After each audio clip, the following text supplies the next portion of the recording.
All right, I'm a few movies behind on this series. I have watched 2 or 3 movies since the last time I recorded. So I'm going to kind of do one video each. I'm going to start with the first one I watched, Jujutsu Kaisen Hidden Inventory.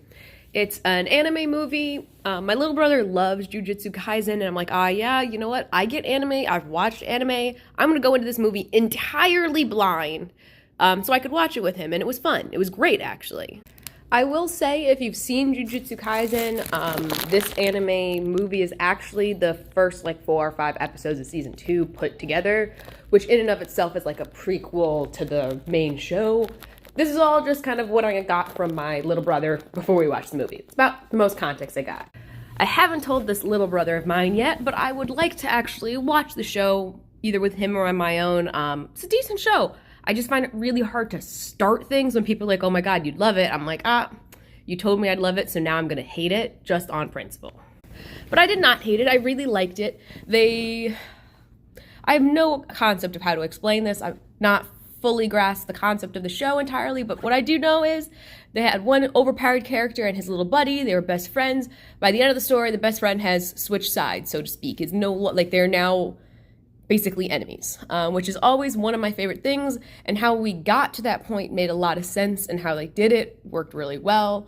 That's one thing I think animes do really well, is friends turn on friends in some of the best, most meaningful ways possible. They're like, hey, let's take a look at our society. Let's take a look at the society I have built with these principles and these rules and this structure, and say, what if someone didn't agree? And most of the time they're like, no, we're not just gonna make him not agree. We're gonna give him a reason. We're gonna give him a foundation. And sometimes they're silly foundations, but ultimately, in the grand scheme of most animes I've watched, if a friend's turning on a friend, if they're like brothers, there's a reason, and it's usually pretty well written, and I say a good reason.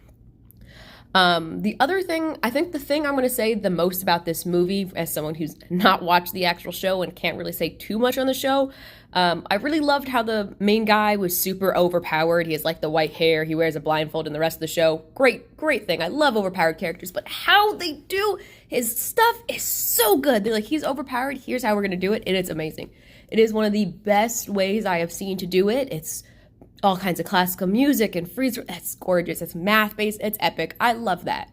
I also really liked the animation style of the movie. It was it's anime, but it has this kind of hand-drawn quality to it. I really enjoyed that. Overall, I'm going to give the movie an 8 out of 10. It's a pretty good movie, even flying entirely blind. And it's one where, it's from the show. It's from episodes, so there's not a happy ending at the end. And I get a kick out of that because it's nice sometimes to not always have a happy